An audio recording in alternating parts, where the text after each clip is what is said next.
Good afternoon, everyone. I'm Nam Nguyen with the Virginia State Energy Office at the Department of Mines, Minerals, and Energy. I want to thank NASEO for giving us this opportunity to promote our energy savings performance contracting program. And I want to welcome and thank all the attendees for spending time with us this afternoon, because your participation and involvement is really what's important here.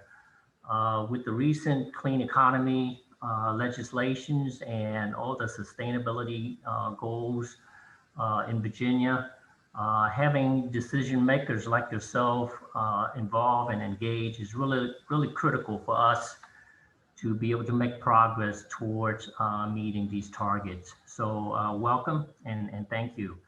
The performance contracting program has been in Virginia since 2001, and I consider it a mature and successful program.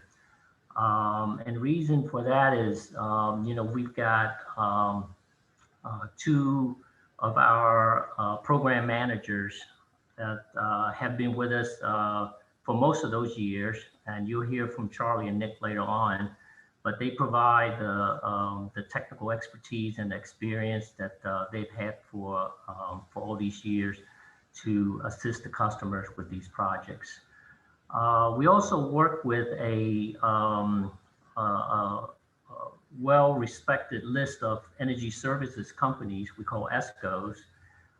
And again, most of these companies, these ESCOs, have been with us for the entirety of those 20 years. So it's a relationship that we trust, and their contribution to the program is what makes us successful as well. And then lastly, I think part of our success is having a lot of support from an organization like NASEO and Energy Services Coalition and the U.S. Department of Energy that really helps us with outreach programs like this one today, and to be able to work with other state energy offices for benchmarking and best practices. So if you are new to performance contracting, I hope that you consider it as a way to promote energy efficiency and a way to really reduce your operating costs. And if you have had performance contracting done in the past, I would just encourage you to revisit it. Maybe there are other opportunities, and technology has really changed in the last few years that maybe it's time to have another project done. So if you have any questions, please reach out to us. And with that, I'll turn it back to you, Sam. All right, thanks so much, Nam, really appreciate it. And welcome everybody to the Fundamentals of ESPC training in Virginia. My name is Sam Kramer. I am the Financing and Planning Program Director at the National Association of State Energy Officials, and we're delighted to be here co-hosting this with the Department of Mines, Minerals, and Energy. Energy savings performance contracting is something that we at NASEO feel is critical to meeting the energy goals of many states. And so we're really happy to get educational trainings and resources out to folks who are considering using ESPC with our co-organization here, the Energy Services Coalition. We've worked with ESC for a long time now in putting together best practices and thinking through how to make sure that states have strong ESPC programs that are effective and provide the support that folks need to navigate the ESPC process. Before we keep going, I want to just go over a couple of housekeeping things. If you'd like to ask questions, please place those in either the chat box or the Q&A box on the bottom of your screen, and we'll be able to read those out and have a conversation with everybody at the conclusion of the training. We will be going through two segments here, the main training, which is going to be hosted by Dale Haas of ESC, and then finally a DMME specific training, which is going to be given by Nick Polier of DMME. So without any further ado, I'd like to introduce our main trainer for today. You'll be hearing from Dale Haas, who presently serves as a technical assistance provider for the Energy Services Coalition State Technical Liaison Team, which is supported by a cooperative agreement with the United States Department of Energy. Aside from his active role with ESC, Dale continues to support the continuous improvement of the nation's compendium of best practices, tools, resources, instruments, and guides. And then prior to this role, Dale was a member of the leadership team of an ESCO for over a decade and has been engaged in energy efficiency, providing client solutions for over 30 years. Dale has been the go-to guy for our ESPC efforts for a long time whenever we've had questions, and he is going to provide you excellent information about how the energy savings performance contracting process works. Dale, are you there? I am. Thanks, Sam. All right, I'm going to kick things over to you. Feel free to get started whenever you're ready. Great. And thanks to all. Thanks to our host in Virginia, DMME, certainly NASEO, the National Association of State Energy Officials, and of course, the United States Department of Energy. In the next hour or so, I'm going to do my best to share with you a significant amount of information in general about performance contracting, always with my requirement to defer to the statute, the programmatic rules of a great programmatic design like the one you have in Virginia. It's important for you to recognize that you do have some amazing tools, and you should be taking advantage of those at every turn, in my opinion. So thanks for joining us. Here we go. I always like to start with a definition.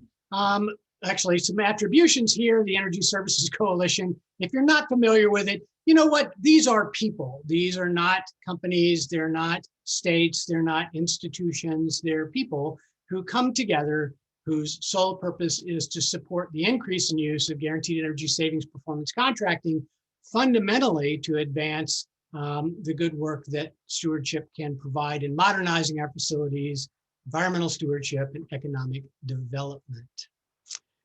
You know, there's two claims to fame with the Energy Services Coalition. We pulled from the states that were most successful years and years ago, actually a couple decades ago, and formulated some models and resources that can be helpful for those that don't have the fundamental support that you do through DMME, and secondarily, local chapters who can aggregate together and give outreach and educational presentations around a state.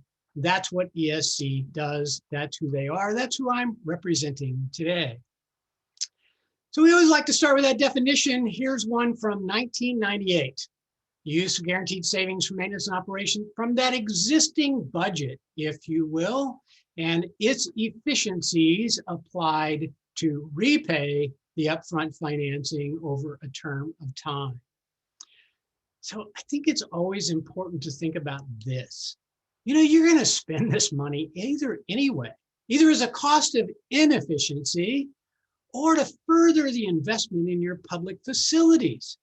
That's what's important to recognize here. You're going to use the money either way. You get to decide which is best for you. So a couple of other little definitions here just to help you think this through. A repurposing of utility and operation maintenance dollars to fix stuff. That's one. A legislatively empowered budget neutral means of procurement. Here's another. And I offer this utopian perspective that I wrote, frankly, a debt-free modernization of public facilities, single source provider, built-in excess of site-specific standards, following best practices. All that to say, look, that definition grabs at some misnomers, some mysteries in the industry, and should help you focus on what you're trying to acquire here. Don't sacrifice your standards to get work done this way. Now, in Virginia, this is easy. I pull up the state statute from Code of Virginia, Title 11. It's not all here, but that's where you go to figure out what performance contracting is and what rules, if you will, guide it. Separate from that, the programmatic rules of DMME and the Department of General Services. But hey, this is where you start. Always make sure that the work that you're considering is legal. On the other hand, as Nam mentioned quite eloquently, this program has been around for a long time, supported by legislation, and continues to provide successful modernization across the state. So you know what, that does probably leave a couple of questions that people often ask me. Things like, well, is it a means of finance? Well, it is. But if you go off in the internet and try to learn about performance contracting, you may see some information from the federal government that talks about how financing is done for federal projects. It might talk about the fact that the ESCO brings the upfront financing to the job. Well, that's just not true in your state, any other state these days, or in local governmental entities. That's a separate instrument. So you might think of this as a means of competitive procurement. Well, it is. But as you know, if you know anything about this concept, the scope of work is not well outlined yet. So there's not really a bid for goods and services. It's a negotiation based upon a competitive solicitation of rates, including things like engineering services or project management, overhead, and profit. That to satisfy, if you will, negotiated procurement or competitive procurement, but not a bid of the work. ESPC is in fact a means of contracting. We think it's really important that you recognize that it's a single source provider. In these projects, there's no real finger pointing. You know, the designer didn't get it quite right, and now that I'm on site, gee, it looks like the conduit's about to go through the ductwork, and so I'm going to need a change order. Well, no. If the design and the implementation are from that same single source, you should expect, count on, and rely them to know that they are that single source and to build a project accordingly. You know what, in today's world, you can be literally showered with a set of new or reused terms about paid for by savings contracts. So what's in a name? Well, your name, your contract construction information comes from your enabling legislation. But if you look at all these other offerings, well, maybe we can just provide a little bit of help for you. From a public entity standpoint, there are some considerations that you'd want to abide by. Number one, I'm thinking about doing this other thing. Someone knocked on my door. Well, okay, what enabling legislation, what statute defines that transaction? And that's really important. Doing things that are legal, well, that's what we should do, things that are legal. What means of public procurement? Am I going to use a negotiated procurement, a competitive solicitation? These things need to be understood.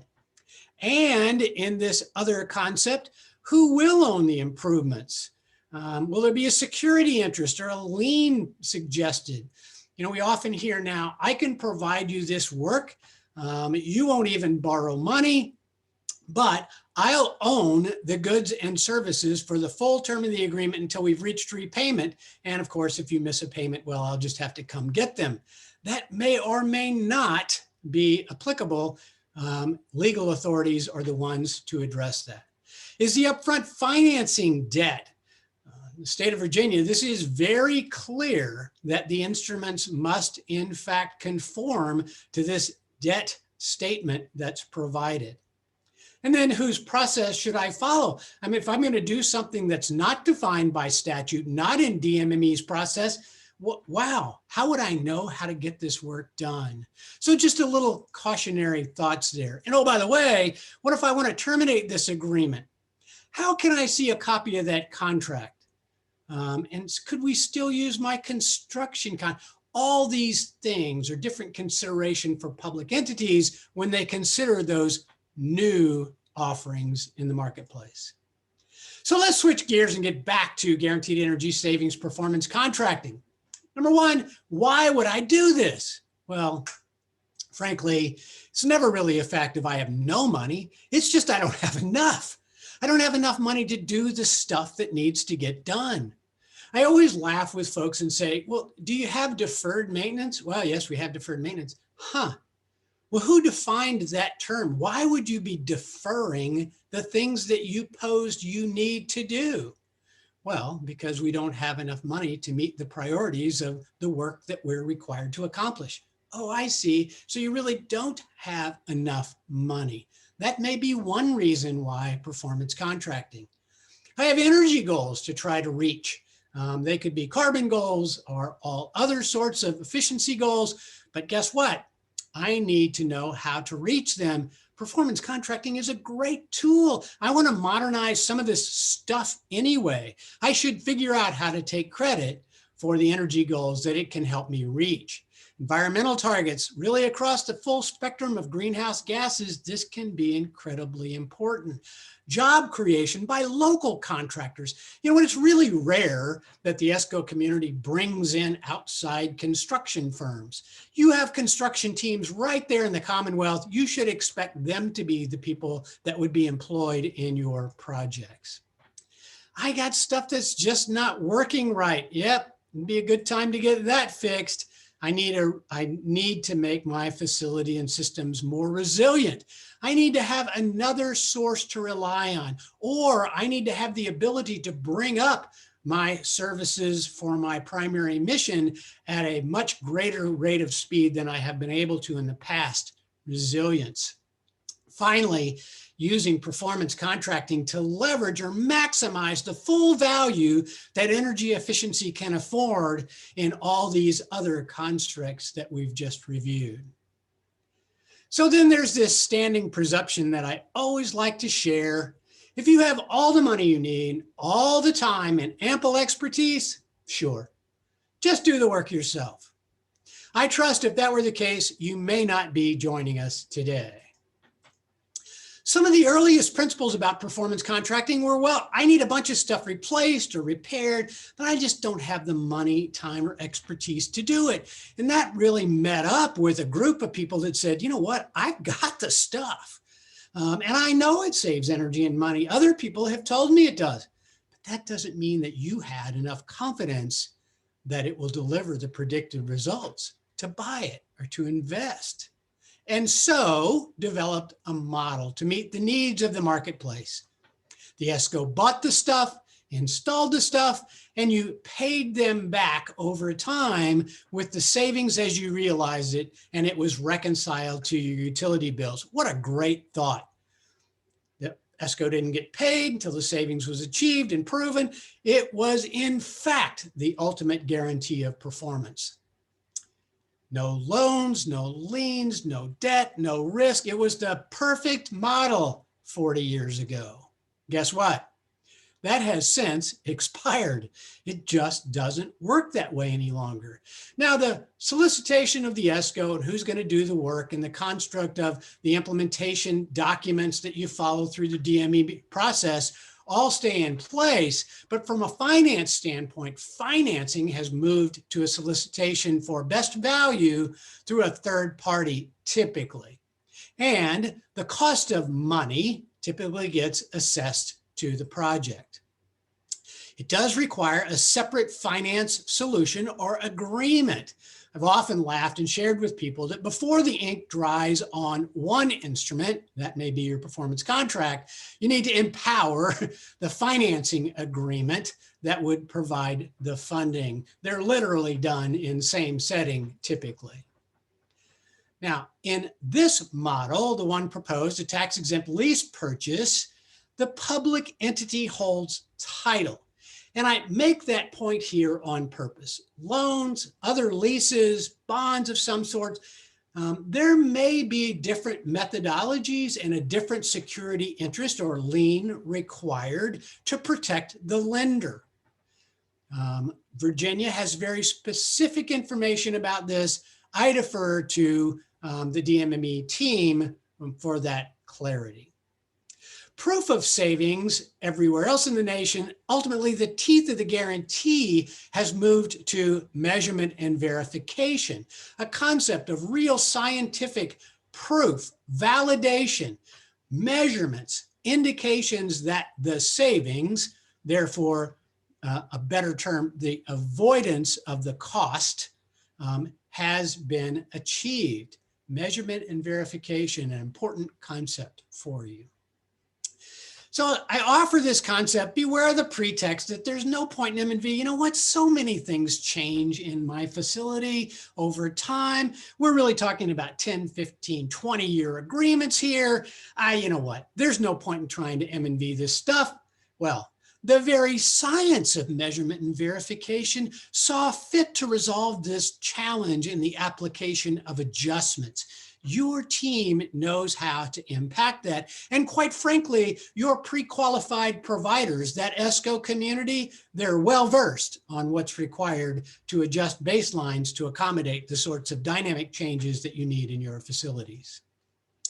So along came a new wrinkle in 2010 called Dodd-Frank. It basically said the ESCOs are no longer to bring the money or make recommendations to you on the best means of financing.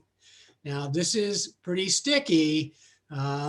Education, one thing, advice, another.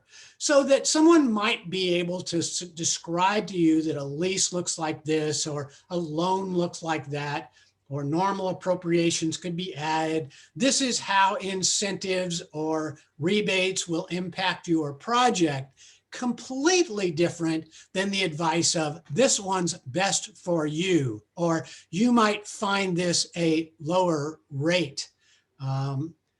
It's very clear in Dodd-Frank that that information should come from a financial authority or a registered municipal advisor. Still today, if you go out to the marketplace and solicit money, loans for these projects in the form of loans or leases, you will likely find that the least expensive rate is in fact a securitized transaction. In other words, somewhere buried in the language of that finance agreement, it will say that should payments not be made, you're required to pay the lease loan through its termination. That's where you find the lowest rate. That may or may not be the rate, the transaction format that you're looking for. You may be looking for one where title security is passed to the owner when the device or system is installed. So there's some variabilities there. Again, we certainly defer you to the DMME folks, financial authorities, and ultimately registered municipal advisors if you have other questions regarding finance. Other principles, well, the truth is that these projects really work best if the owner and the ESCO partner to try to do everything in their power that's reasonable, ensuring that the primary mission of the institution continues to reach those projected goals. In other words, it doesn't make any sense for the owner to say, well, I'm going to go change the start schedule on our chiller so that it's cooler in the morning, but don't tell the ESCO. Let's just see if they can figure it out. Wow, that is not a partnership. Or we're going to add a computer lab next year. We know it to be true. Let's keep it a secret and see if the ESCO figures it out over time. That, again, is not an example of a partnership. Sharing information, plans, consideration, changes in the future, all more in line of a partnership. And from the ESCO perspective, a partnership looks like, what do you need to be fixed? What should be corrected? What are your standards of comfort? How do we make sure that the work is completed without interrupting your primary mission? All work should be required to meet or exceed the standards of the owner. I always think this is really important to point out. If someone tells you that, yeah, I know it's been a comfortable working space and you've typically kept it around 74, but if you take it to 82 degrees in the summer, we'll be able to help achieve your energy efficiency goals far easier. Wow, that impacts productivity. It changes everything. You should be able, as the owner, to establish a set of standards, space temperatures, humidity set points, lighting levels, the kind of things that allow you to continue your primary mission, and they should not generally be impacted by the work of the project. The savings must pay for the obligations each and every year. This is true in most every state and certainly in Virginia. the savings achieved, the avoided cost, documented, proved, verified, must in fact pay for all of the obligations of the project. Other important consideration, well, again, I'm going to remind you, always refer to your enabling legislation. That's where the rules are first established. And then I want to make this point. You're going to receive and review a lot of paper if you elect to move forward with a performance contract. And by the way, I think you probably should.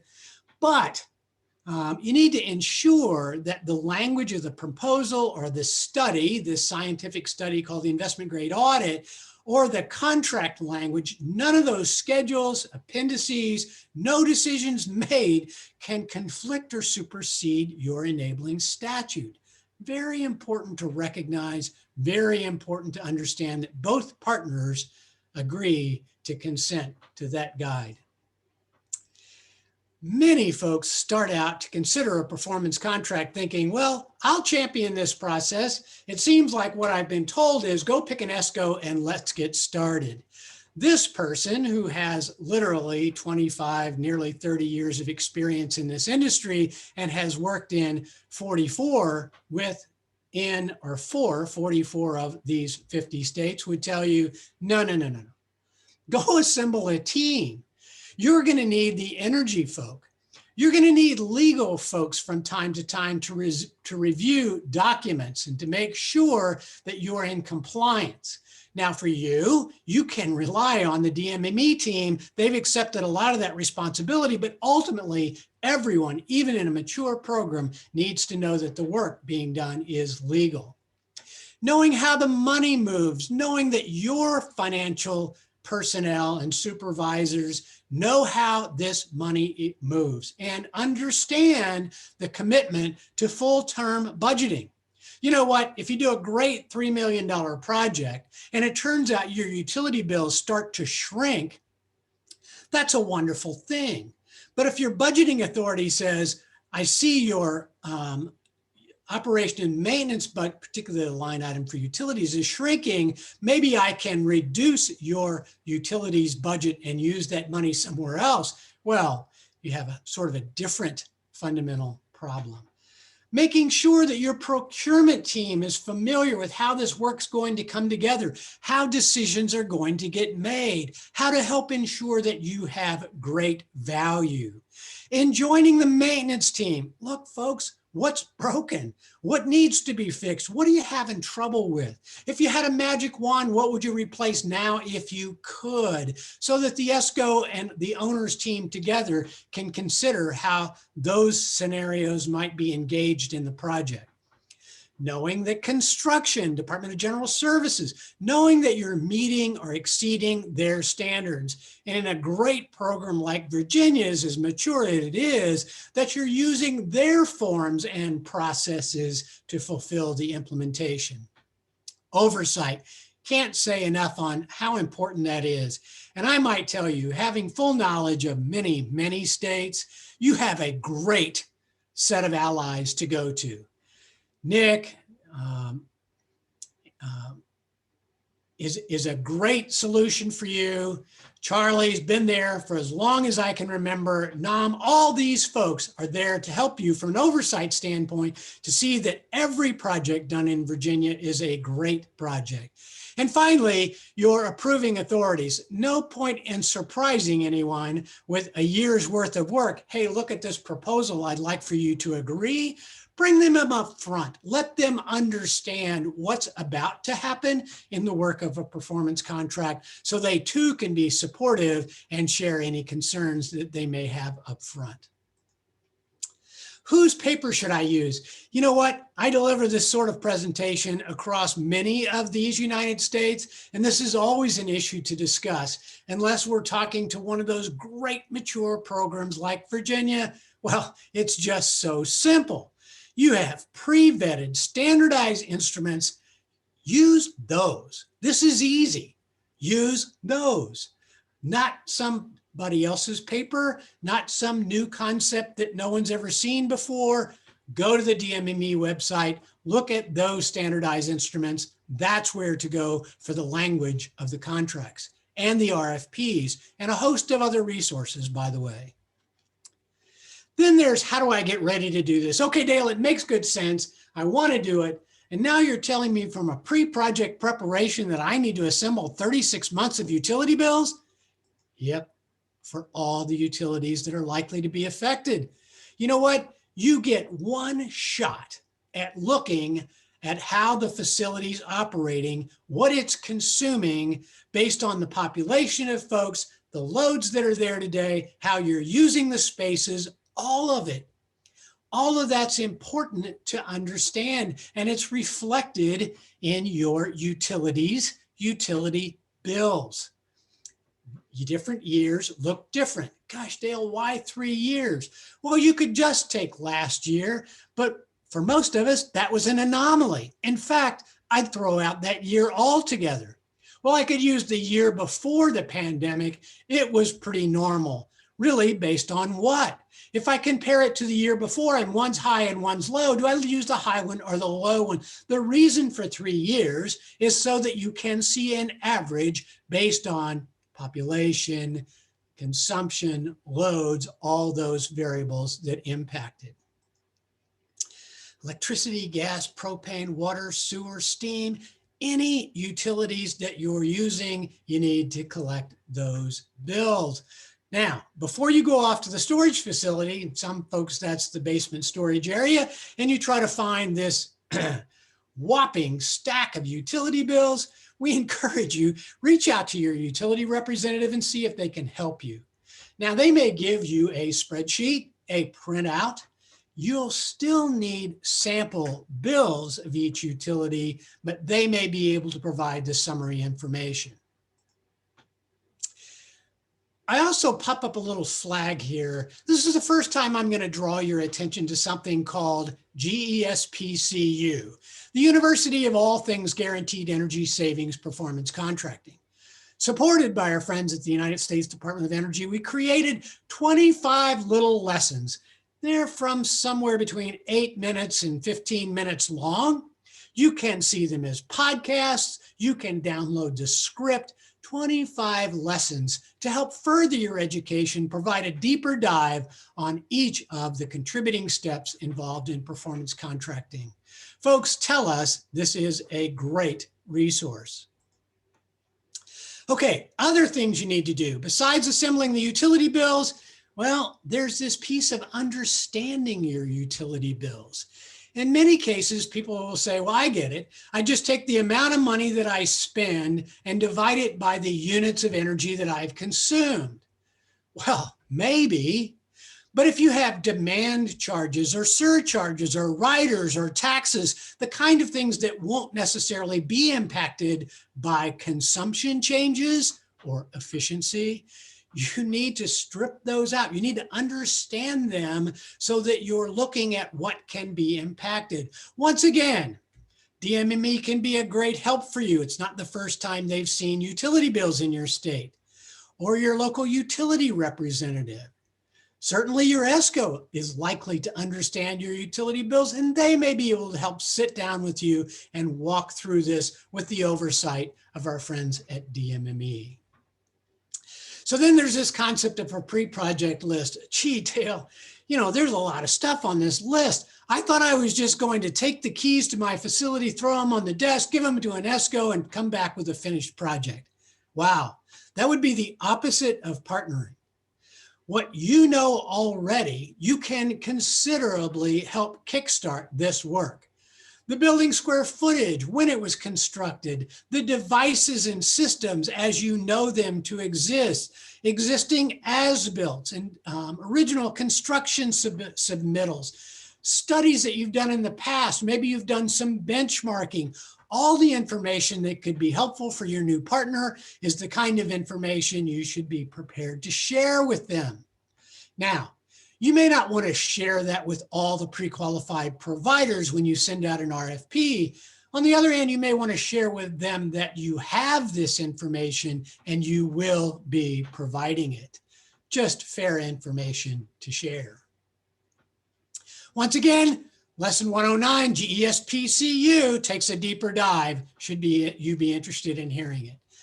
Then there's this concept of picking partners. Well, it's hard. For many of you, you recognize that a lot of your work's been done through maybe a DGS process. You receive appropriations, you have somebody submit a set of bids. After the design's been done, you try to pick the most reasonable partner and you move forward. That's not how this work is facilitated. So there's really three segments of partners. One of them would be the owner's representative. When do you need them? What can they help you with? How do you find them? Oh man, wow, look how easy this is. With DMME, you have an experienced, knowledgeable team that's there and ready to support you. Now, Nam mentioned sort of casually that this program was initiated in 2001. I think it was about that period of time that I met Charlie Barksdale. And so I know how experienced and knowledgeable he is. There's the contact information for Charlie and Nick readily available for you. All you need do is ask them to get engaged. It is a requirement of your process. Picking an energy services company. Well, that's a little bit of a different task. And once again, DMME may be able to help you along the way. The first great work that they've done is they've provided this pre-qualified list of providers. Those providers have a contract with the state to abide by your enabling statute, to use your contracts. But if you're going to pick among one of them, well, gee, maybe you can do this from their references, or maybe their marketing team can provide you a couple of inches of paper and you can review it and try to decide who's going to be your best partner. Maybe you're going to have oral interviews and you're going to try to figure out who thinks like you, who thinks about this work like you do, who thinks about providing your mission statement or your mission first and then figuring out how to work behind the scenes. Who's going to share with you how their markups are applied? And what is this concept of a safety factor that steps away from 100% guarantee of the savings that could be calculated? Well, all those things are important. Once again, I'll pass you back to Nick and Charlie and say they can be a world of help here. But finally, I'm going to draw your attention to this concept of a comfort factor. You know what? Many of these projects, if not all of them in Virginia, are going to last between 15 and 20 years. You're going to be working with a set of people for a long time. Make sure you're comfortable with these people. If you say, well, one of the concerns I have is it's always cold for Mary in the summer and it's hot in the winter, and we need to figure out how to fix that. And someone says to you, hey, you need to understand that's not part of this work. I'm not sure you found a comfortable working relationship. Those are the kind of things that are incredibly important in finding and selecting a qualified team. Then there's the financier. How do I pick them? Now, maybe you're lucky enough that the state assists you with this. They have a financial authority that provides some of that support for you. If you're a city, a county, or a school, and you're on your own trying to figure out how to solicit a financier, once again, I encourage you to look to DMME for what guidance that they can provide for you. And then I want to strongly urge that you recognize the need to bring a financier on early. They should be part of this team. They may be able to help you understand when is the best time to fund an escrow account. In many projects, you don't need all of the money up front. You need it in a graduated way that may save you costs of money. You may need to understand how providing an incentive or a rebate 9 months after the project was constructed impacts your payments and what the financier thinks about that, because different finance structures manage that in different ways. Once again, important to pick a partner, understanding all the intricacies that are involved. Lean on DMME, they can help you. So I want to talk a little bit about investment grade audits. And one of the things that I think is really important to press upon you is recognizing that this study, this inventory of the loads on site, understanding of the baseline, the standards of comfort, recognizing how you use your facilities, devices, and systems. That is a study. It is a scientific piece of work that you should be willing to pay for. And if there comes a time after you see the study that you have no desire of moving forward with these proposed ESCO partners, you should be willing to pay for the study and walk away. I say all this because sometimes folks say, well, you know, investment grade audit, it's really just an elaborate proposal. I don't know about you, but I've never paid for a proposal in my life, and I'm not about to start. I will pay for a technical study that provides me a wealth of information, and from it is built a customer-facing and owner-facing proposal. Hey, after all this study, making all the decisions that we made together, I propose to do this work for you following your processes and procedures. Incredibly important that you think about the difference.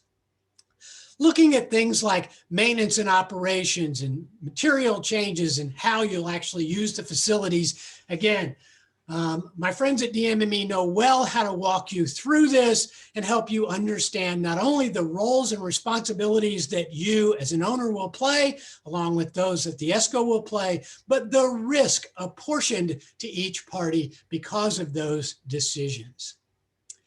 We spent literally 5 of these GESPCU lessons on investment grade audits.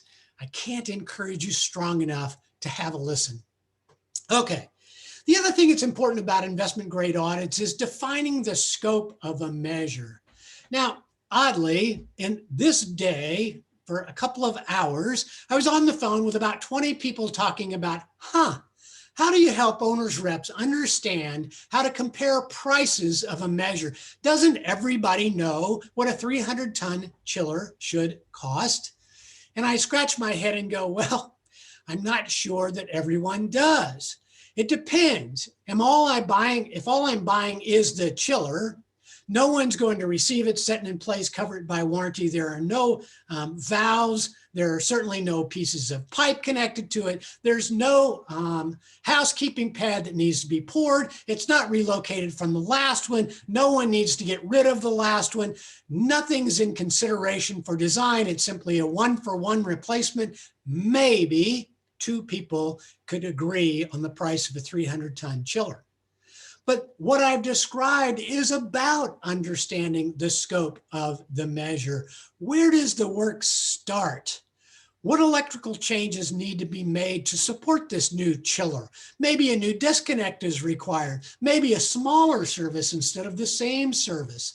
All those considerations. Where does the work start? Where does the work stop? And that needs to be done for every measure. You know, one of the real pitfalls of an example of bad scoping is a project that I witnessed several years ago now, where the owner was presented with the need to replace the steam traps in a facility that used steam power to heat it. Well, that's a nice idea. Turns out that that particular measure wasn't going to save as much as all the parties thought it should if you included the shutoff valves and the strainers that went with the steam traps. So they excluded the steam traps and, the strainers and the valves, left that to the work of the owner and only priced the steam trap. What a huge mistake. Nearly as soon as the steam traps were installed, the strainers and valves began to fail and the finger pointing began. Wow, no point in ever being unsure about the scope of a measure. In the work of an investment grade audit, things should be defined, processes like startup, commissioning, and measurement and verification. And trust me when I tell you, they are absolutely different services. They may be priced differently. The work they're going to do is completely different. You need to understand all these pieces and parts about pricing. That is part of the investment grade audit that comes to you, complete measurement and verification plans, complete commissioning plans, a complete look at how these avoided costs, AKA savings, will in fact pay for the project and how they are guaranteed. Other pieces of investment grade audit that finally roll together is something called a proposal. And it includes all those measures that you agreed upon, and a construction plan, and a commissioning plan, and an M&V plan. And I draw your attention to those because once in a while across the nation, someone will say, well, look, we can't really give you a commissioning plan until after the work of implementing the measures has been done because things might change. To that I share with you, that's a bad idea. Have a commissioning plan for the measures. If something changes, modify the commissioning plan, but you should know what's priced, what the processes will be, the complete definition of the plan before you move forward with an implementation agreement. The M&V plans, well, you know what? There's something called the International Performance Measurement and Verification Protocol. It generally guides the work of an M&V plan. Again, I look to DMME to help you sort through that. It's important. You need to know how long the M&V plan will be required to support that guarantee that your enabling statute requires. How to price M&V. You know, I often find people that understand how to price a chiller maybe, but they haven't really thought about how do I get pricing for an M&V plan? How do I know that this is a good value? You mean you need to ask questions about M&V, like how many times are you going to go to the site? How long do you think you'll be there? What devices are you going to use to measure with? How long will it take to produce the report? If you understand those sorts of things, you may begin to recognize that your M&V plan comes to you at a fair price, a high value. Who holds the risk? If I do this, do I accept risk? If you do that, does it become your risk? Again, rely on the DMME team to help you navigate these waters. Other things included in the proposal, the guaranteed savings. I want to mention this safety factor concept once again. Let's assume that I take out a 100-watt light bulb and I put in a 10-watt LED. You and I are both smart enough to think, well, that means that I'm going to save 90 watts every hour that that device is used. Yeah, maybe. Maybe that's what the colorful brochure said about the LED. Maybe that's what the label on the bulb said about the 100 watts being consumed on the lamp. I really have some jeopardy there if I'm going to provide a real guarantee. So besides the fact that I'm going to measure both of those because I'm designed to support this guarantee if I'm the ESCO, but then I might take a little fudge factor and say, out of that 90 watts, maybe I'd be wise only to support by guarantee 85 of those watts. Now, that would mean that I've taken this 5% or a little bit more than that safety factor. Might be a completely different safety factor or diversity for a chiller, and certainly more than that for a boiler. So again, one of those things that we can share a little bit of information for you here and leave the rest to our friends at DMME. How the pricing comes together. We all want to know that what we're buying is the best value that could be provided. Rely on the experience of that team in Virginia to help you get there through DMME. In general, we like to talk nationally about these projects holding a guaranteed maximum price. And we believe that's important because the price of the project must be paid for by the savings. So that's one variable. So if the price of those LEDs goes up, yeah, the ESCOs are in line to have to endure that price change. Now they do protect themselves with the lighting manufacturers. They get these 30, 90-day protected prices when they bring you pricing. So you're not leaning on them totally. On the other hand, if you bought an LED light fixture 2 years ago, you would have found that its price was completely different than it is today. That to say, if the price comes down for goods and services, you should expect that to be reflected in the price you pay. You see, the competitive solicitation calls for the ESCO to call out a profit percentage that they're satisfied with. Not a price they'd be satisfied with, but a profit percentage. Price goes up, you're protected. Price goes down, well, you should have the benefit of that price reduction. Open book is a great way to get there. I believe it is the philosophy of Virginia to be able to look at all those transactions. Bids, unlikely. However, the owner may sit alongside the ESCO community when they go out for subcontractor or for procurement bids. Assessing reasonability, again, look to DMME. They have a wealth of experience here to assist you. In the proposal, you should always see this cash flow pro forma, a fancy way to say, prove to me that what will be saved, the cost that will be avoided, will pay for the work of the project. Then there's the contract document itself. The EPC, I believe, is the language in Virginia. It generally incorporates the study as a whole, provides terms and conditions. I know it does. Insurance requirements, bonding requirements, defines purchase of service. All that stuff is in the DMME documents. Go there for guidance. Typically, again, non-appropriations clauses and how that impacts your project. Permits, how hazardous wastes are managed. Post-construction services, the responsibility of the parties, all should be clearly and well-defined in your EPC agreement. All these schedules, and I list them here only so you recognize the level of detail that has in fact been vetted and comes to you as a part of the DMME and these national model documents. This is not first thought about this stuff.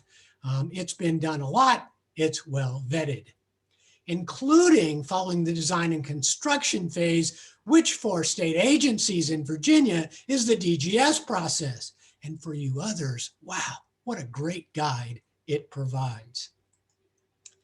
Other schedules listed there, all the kinds of things that need to be, should be included in an EPC. Even these exhibits, the attached bonds, material and labor bonds, certificates of acceptance, the kind of stuff that you might not think you need for the next year or so. But 15 years from now, when somebody says, hey, what happened in this project? Wow, it would be great to have all these instruments at hand, archived and available for you to reference. Construction and implementation, I always list this, whose process is it? State agencies, it's the DGS process. For the balance, I encourage you to look to DMME for guidance regarding all these sorts of construction and implementation issues. That's the best way to ensure that your project is a great project. Finally, in post-construction services, which are the kind of things that you may not be familiar with at all. Imagine we're going to add 2 computer labs in our K-12 school. They will, I encourage you to recognize, consume more energy when they're used than a traditional classroom. Being a good partner says, I'm going to make this change. This is how it will impact energy. The ESCO will respond, and the appropriate adjustments in the guarantee will be made. They might even encourage you, as you're picking technology, to look at the ones that are, in fact, the most efficient, or look at a technology that shuts them off when they're not in use so that they don't continue to use energy when not being engaged. How warranty support works. Who do I call? You put in this fancy stuff, but if I need to replace it, where do I get it? Who do I call? What's its warranty? Is it a 1-year warranty, a 5-year warranty? And if so, who installs it? Who replaces it? Who buys it? Lots of considerations to understand in post-construction. And then there's the all and ever important measurement and verification report. That should be a readable pathway for you and your supervising authorities to understand the study of savings achieved, the baseline changes that were required to be made, and actually demonstrate for you that the savings were achieved or that an accompanying check would be provided.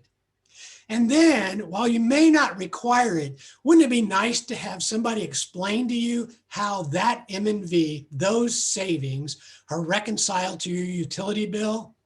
In other words, we could only impact 14% of your project, of your facility's bill with this project.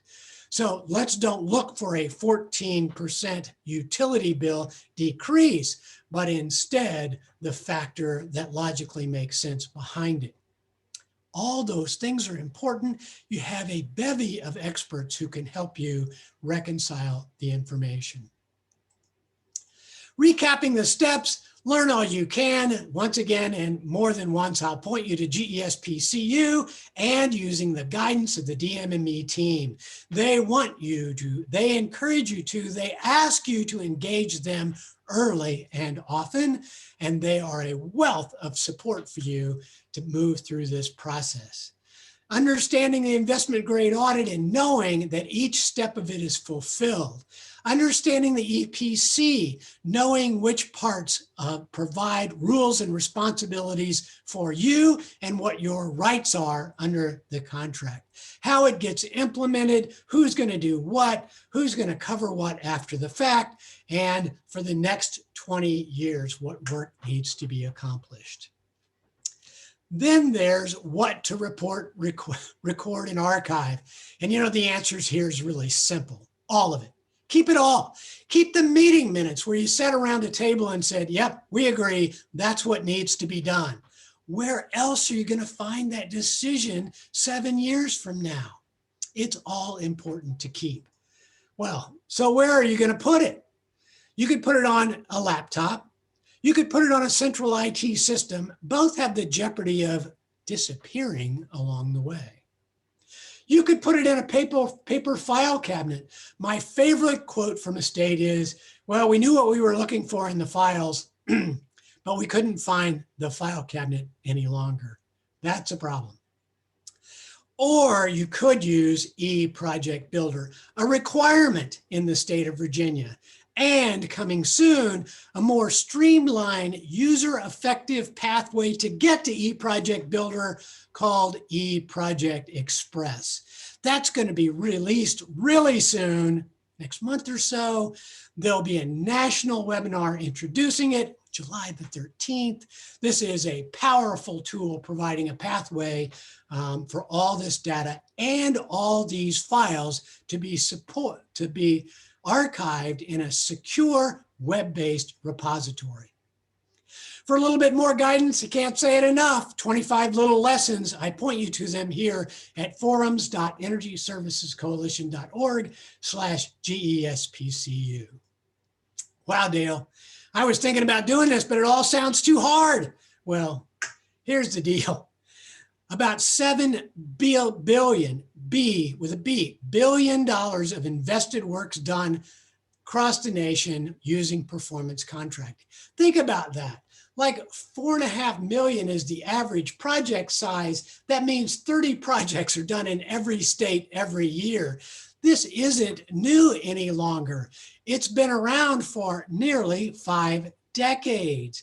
There are national model instruments. More importantly, Virginia has model instruments, the instruments for you to use, the contract instruments to follow, the forms to fill out, and the DMME team to rely on, and these pre-qualified providers.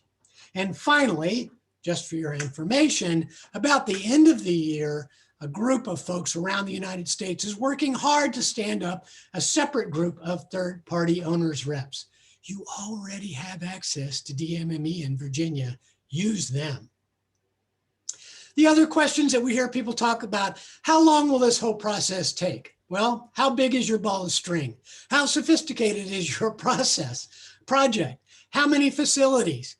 There's a lot that goes into that. DMME, looking at your project opportunity, might be best to address how long will this take. When will I start seeing savings? Well, shortly after devices and systems are implemented, typically. Will they be reflected in your utility bill the following month? Maybe, maybe not. Depends on how big their impact is. How will this project invade my space? How am I going to continue my normal workday education workflow mission We live and work here. Well, plan for that when you're interviewing ESCOs. Talk to them about your need not to be interrupted, working in segmented spaces, where you need escorts and where you don't, all important considerations. Won't I lose control of my facilities in these processes? Well, I wouldn't. If I were the owner, I would want to know when, where, and how I had control of the process and the decision making. And oh, by the way, just because I entered into this project for 20 years does not mean that I can't make the modification and the dynamic changes in my facilities that need to be made. The science of the project looked out for that. It's important to understand that those adjustments can be made in a scientific way and still allow you to see the savings you planned for. Wow, here's a whole compendium of resources. And I think what would probably be best is, instead of trying to track these down from these slides, maybe our friends can email out a list for you. But please note, when you go to the DMME site, these are the quick links that are there. I can't tell you how important this stuff is for you and your project's success. So, sounds like a lot. Dale, can I achieve the success that I wanted to reach? Well, the truth is, I believe this success is just around the corner for you. You have one of the most mature processes in the nation. It's been here, the model document's been reviewed. You have a team of folks who can help you in every way. My hat's off to Virginia for establishing such a program with such talented people, and I encourage you to engage them for your efficiency, environmental stewardship, and economic development. Thanks for your time. I look forward to questions when we get back to them. All right, thank you so much, Dale. What an informative presentation that was. Really glad to have that. As a reminder for folks, before we transition over to our next presentation from DMME, if you have questions about Dale's presentation, please put them into the chat box or the Q&A box at the bottom of your screen, and we will be able to read those out once we're done with DMME's presentation. I now like to turn things over to our representative from DMME who will be giving the presentation, Nick Polier. Nick, are you there? Yep, I'm here. I'm ready to go. Great. I will kick things over to you. Feel free to get started whenever you're ready. Okay. Thank you, Dale. Thank you, Sam. I'm going to go ahead and share my screen here. Again, for folks that don't know me, I'm Nick Polier with DMME, Division of Energy. And I'm going to go into a little bit more specific. Dale did a great job of covering the fundamentals of EPC. And so just to let folks know off the top, we use ESPC, EPC, and GSPC interchangeably. They're all the same things. In Virginia, we call it EPC. So there are some specifics to Virginia and our procurement process. We have a pre-qualified vendor list, as Dale mentioned, and we make that available to public bodies. So state agencies can use it, and we make it available to public bodies. It is an expedited process. So the formal posting on EVA does not apply for the EPC project when you're using the state's procurement, because we've already done the work of pre-qualifying the vendors. The current contract is in place till 2029. Every 2 years, there's an optional enrollment or an open enrollment year. So this happens to be one of those years where additional vendors that would like to be added to the vendor list have the opportunity to do so. And Dale mentioned at length that we have all the templates, forms, documents, contracts, all those things we have available, and we make those available to folks that we partner with. And again, our expertise, our resources are available at no cost to the customer, the public body, or the state agency. And we are there for the entire process. So pre, when it's being considered, during, Dale talked about IGA and construction, and then post, when we move into the measurement and verification phase, we are also available for that as well. I mentioned the pre-qualified vendor list. This is it. There are 15 currently on this list. Again, it's an open enrollment year, so there may be more at the end of this year. Open enrollment will begin July 1st. Folks that are interested in becoming pre-qualified will have until August 31st to submit their application. DGS will release that on EVA, so that'll be posted. You can look there to see what the specific requirements are if you would like to be added to that list. So in Virginia, Charlie and I generally break the EPC process into 4 stages. The BOE, back of the envelope audits phase, the investment grade audit phase, you have a construction phase, and a measurement and verification phase. And Dale did a great job of touching on each one of those. The back of the envelope audit phase, and you can read about it here on the screen, is really the phase where the customer is evaluating and making a selection for a project partner or a vendor. No final project proposals are made in this phase. What is proposed is giving the customer an idea of what a possible project may look like. Typically, it's done on a sample of buildings. It's not done on all the facilities that would be included in a final project. So this is an evaluation phase for the customer. Once you move out of the BOE phase, at the end of that phase, there's some negotiation. You select a vendor, a partner, one of the ESCO companies, and that moves into the investment grade audit phase. This is a much more in-depth audit phase where the vendor will go through all of your facilities, gather all the information, do all the research, make their projections, their calculations, and that IGA phase culminates in an IGA proposal or a presentation. And that is a recommendation of everything that the vendor found and that they recommend to the customer. The customer selects what project they would like to do from the recommendations. You're not beholden to whatever the ESCO recommends. It's a negotiation, a discussion with the ESCO. DMME is there as well for technical review to provide technical guidance, but there's a discussion that had. They will present A through Z recommendations. The customer selects out of all A through Z what they would like to have in their final project. Once that determination is made, there's a final contract that is signed by both parties, and you move into the construction phase.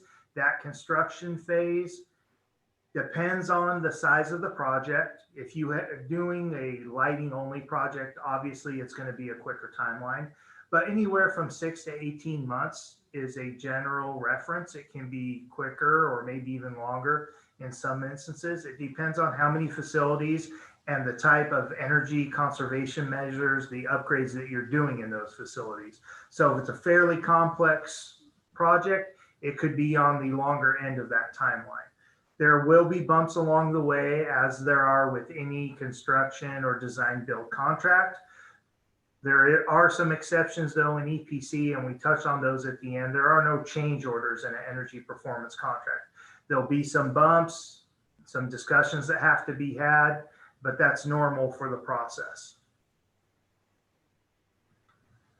So typical, we call them energy conservation measures. These are the upgrades that you will see in a facility, and it's the full range, HVAC, IAQ, your typical lighting, water, building automation, all the way down to renewable energy, and some other things that you typically might not consider to be energy saving measures, but it's allowed by the Code of Virginia. A couple of exceptions that we always have to note in Virginia: 100% roof replacements were removed in 2017. You now are allowed to replace a portion of a roof as long as it's in conjunction with an energy measure. The other thing that is not allowed is new construction. So no roofs, 100% roof replacement, and no new construction on a Virginia EPC project. The final phase I mentioned is measurement and verification, and this is where the ESCO is proving to you that they met the guarantee. DMME is a third party to this. So we review all M&V for the customer just to make sure that everything's in order. The ESCO will provide that report, and there's meetings that are there's discussions that are had and what M&V is going to look like for each customer. Typically, it's a paper proposal or a paper report that's delivered to the customer, but the customer has the ability here to interact with the ESCO and say, you know, on an annual basis, we would like you to deliver our M&V report in person to the board or to a key group of stakeholders. So that's a negotiation that happens between the customer and the vendor. What DMME requires is you must have M&V on an annual basis for the life of the contract. So you cannot cancel M&V after a certain number of years. That used to be allowed in the past. That is allowed in some other states. In Virginia, we require that you have the M&V for the life of the contract, and that is in place to protect the customer. And Dale talked about it. That's in place to protect the customer because that is what is used as the mechanism for your guarantee. And once you cancel M&V, you lose the ability to verify a guarantee. So that's why we keep it in place in Virginia. Some other considerations, and this is what I was talking about. It's not necessarily just energy conservation measures. The code allows for infrastructure upgrades. So we've done renewable energy systems, VoIP systems, security systems. Other technical measures are allowed in Virginia within an EPC contract, again, as long as the key principle is in place, which is savings must pay for the cost. So if you want to add additional work in Virginia, the savings must cover that cost. The code does allow, if for some reason you have more work you would like to do or more project to be done than your savings will cover, you are allowed to inject capital into the project in Virginia. I won't go into depth here on this slide. Dale touched on some of the financing mechanisms. The majority of the projects we do are tax-exempt lease purchases. They are also known as municipal leases. In Virginia, public bodies can go out 20 years. State agencies can do 15 years. Examples of completed projects here on the left, and really you can see there's a wide range here from state agencies down to public bodies, public schools, counties, cities, towns, regional jails. We do a lot of Department of Corrections, Virginia Department of Military Affairs, a wide range, higher ed and community college universities as well. Dale mentioned the program's been around since 2001, 2002. This year, we moved over $1 billion in total construction costs, a total of 271 projects completed. And you can see the breakout there. It's a wide range of different customer or market segments. Quickly, we do have a solar enhanced energy performance contracting program. This is a program for folks that are interested in doing an energy performance contract in conjunction with a solar PV installation. DMME has set aside some federal funding for this, $2 million for state agencies, $1 million for public bodies. You can see how much is left. $2 million is still available for state agencies. We're down to $500,000 for public bodies. However, that money's available on a first come, first serve basis, and first come, first serve is at time of contract signing. So if someone is ahead of you in the queue and they get their contract signed before you do, then there's a chance that that money would be gone. Some stipulations: the entire project must adhere to federal requirements. That's by American and Bacon Davis. Not just the solar, the entire project has to adhere to those requirements. It must be a behind the meter or a net metering connection. We cannot do PPAs, and there's some limits there, up to 40% with a $500,000 single project cap. I'll quickly move through these. These are just some case studies. Regional jail case study, state agency case study here. At the DMV, almost $7 million project. You can see the guaranteed savings was $284,000 a year. This is one of our public body projects, Page County Public Schools in Luray. It was a $7.5 million project, guaranteed savings equaled 10.2 over 15 years.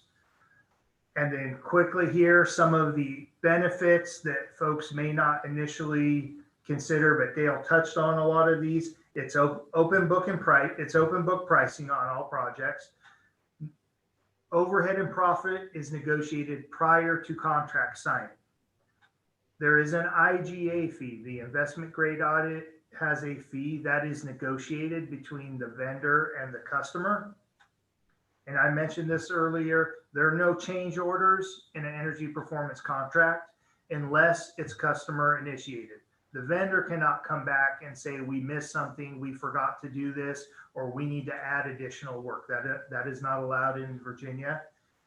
And the owner has the ability to provide preferred equipment and some subcontractor selection.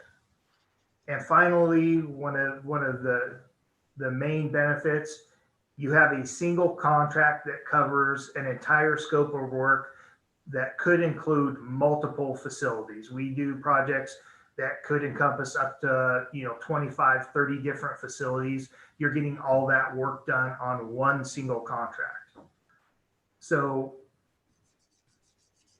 I'm going to put this up. If anyone has any questions before I turn it over to Charlie for last word, if you have any questions at all, feel free to reach out to Charlie or myself. We'd be happy to help, and I'll turn it over to Charlie for his last thoughts as well. Yeah, Nick, I really don't have anything to add. You covered it very well, and so did Dale. So I will leave it open to questions in the chat and the Q&A. There's been a couple that came up, and I went ahead and answered those. But if anybody has any, please put them in there, and we'll do our best to get the information to you. All right, thank you so much, Nick, and thanks, Charlie, for your thoughts as well. We do have a couple questions in the Q&A box, so I'd like to just read those out to make sure everyone has a chance to hear them. So the first one is, in Virginia, ESPC isn't necessarily viewed as debt-free. How would you go about changing this interpretation of ESPC?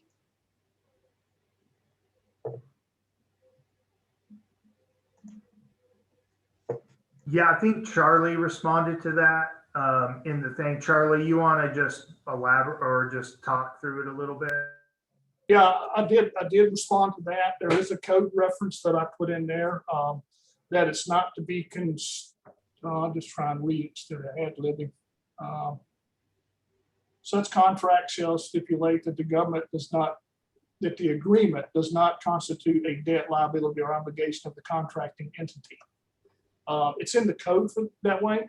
But I have seen a few people apply that, but most of the time the financial folks count it as debt, even though the code says that. So I have no answer beyond that. We have no control over what they do. Great. And the other question in the chat box is, if the project includes a rooftop solar array, can the ESCO then replace the roof as part of the solar array? If you want to talk through that, Charlie. Yeah, I answered it, and I would say it depends on the size of the roof and the array. Putting 5 panels on a roof is not okay to replace the whole roof. It would have to be on a case-by-case basis, and if you pretty much cover 80% of a flat roof or something with a solar array and the roof happens to need to be replaced, I would think that would be something that we would look at approving. But just remember, Code of Virginia covers EPC no matter what source you use to do that EPC, our contract or something else, but it's the code. So that change in 2017 is why we have to look at this and not do full replacements anymore. Nick, you want to add anything to that? No, I think you touched on it, Charlie. We've asked this question to DGS to get the contract language amended, and specifically asked about renewable system deployment on a roof. And DGS has said, that they would consider that on a case-by-case basis, because that's a little bit different than, like Charlie mentioned, just doing a portion of a roof. So that's something that, we would get clarification on it, and we would ask for DGS to approve.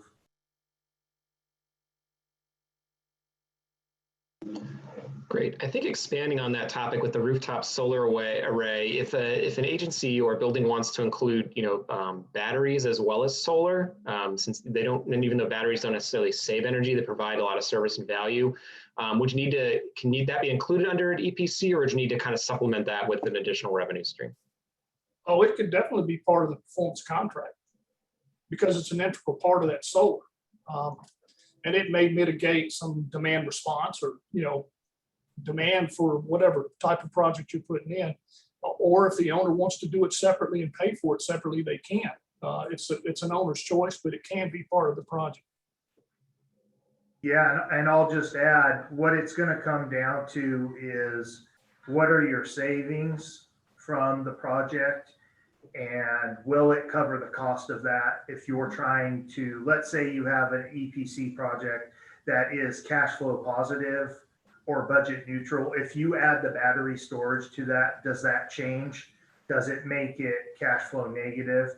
If it does, in that case, then if you wanted to keep it under an EPC umbrella, that's when you would be looking at injecting some capital into the project to help defray that cost, because we have to get it back to budget neutral or cash flow positive every year annually in Virginia. So a project can't run in the red for the first year, 2, year 3, and then start running in the black. It has to be in the black or budget neutral from day 1, year 1. Got it. Thanks, Nick. Couple more questions here. So tell me a little bit more about from you with EPCs. How long does the project process usually take to go from start to finish? Go ahead, Nick. Yeah, that one's a tough question, just because every project is a little bit different. So depending on how big your project is, that's going to make your timeline shorter. But in general, really starting the process does not take a long time at all. It's a real simple process to start. Once you start it, what determines how long it's that for the BOE phase is going to take is how many folks, how many vendors decide to participate. Now, you can shorten that timeline by decreasing the sample number of buildings, but in general, from start to construction, I would say, its shortest time frame may be 6 to 8 months, and it could take as long to 12 to 16 months to get from start to actual construction. Charlie, I don't know if you agree with that or not. Yeah, you're right. Complexity of the project, size, number of people through the BOE phase. And then once you do the investment grade audit, the timeline would be what is the scope that the owner picks out and how long it's going to take to do it. But like Nick said in his presentation, it could be 6 months. It could be 18 months. We have one that's going into 2 years because of the complexity of the project. Yeah, and the facility type matters too. If you're doing a school and the customer doesn't want to have any disruption during the school year, so they're only doing it at night or in between terms, or if you're in a correctional facility, obviously there's some limitations there, but all the ESCOs are very well versed in doing those work and working around the customer schedule. So it's not a problem at all. They work nights, weekends, whatever they have to do to be able to get the work implemented. Great. A few more questions here. Can you select the brand of equipment you want to use, or are you kind of forced to take the low bid for these projects?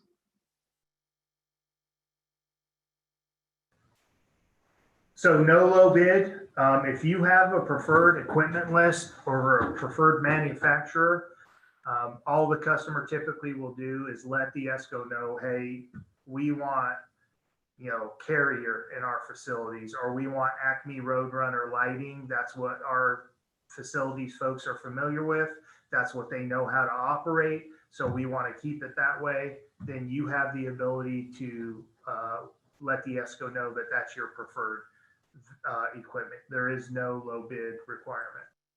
Yeah, the only thing the owner needs to keep in mind is if they say, I want X equipment at this brand, the energy profile of that piece of equipment may be a lot higher than another piece of equipment that the ESCO may recommend.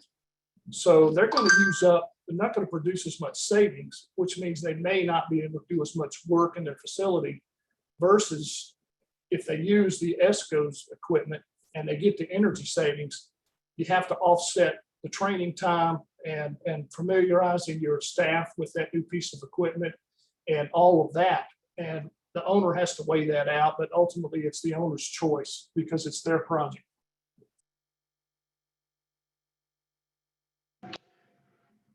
Great. And so thinking of that, on kind of a similar note, can you tell the ESCO which subcontractors you want to work with and which ones you don't want to use?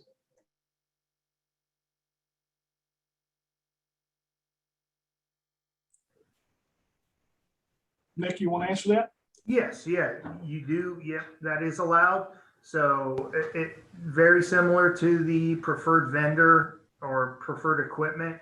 If you have a preferred subcontractor or a preferred vendor list, you can share that with the ESCO. By the same token, if you have some folks that you do not want to have in your facilities for whatever reason that might be, you can make that known to the ESCO. So that is available.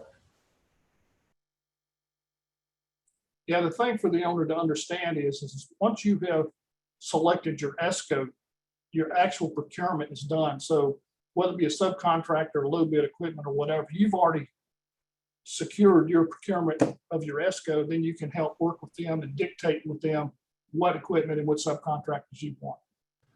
Yeah, and then there's another question here in the chat that I'll throw to Charlie because we get asked this a lot, but is there a minimum feasible project size, Charlie? Well, I would say the smallest ones we've seen done is probably between 500K and 750.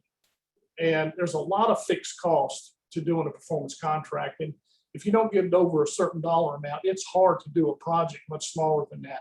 That's not to say that some of the ESCOs, won't do it, but that's what we've seen historically.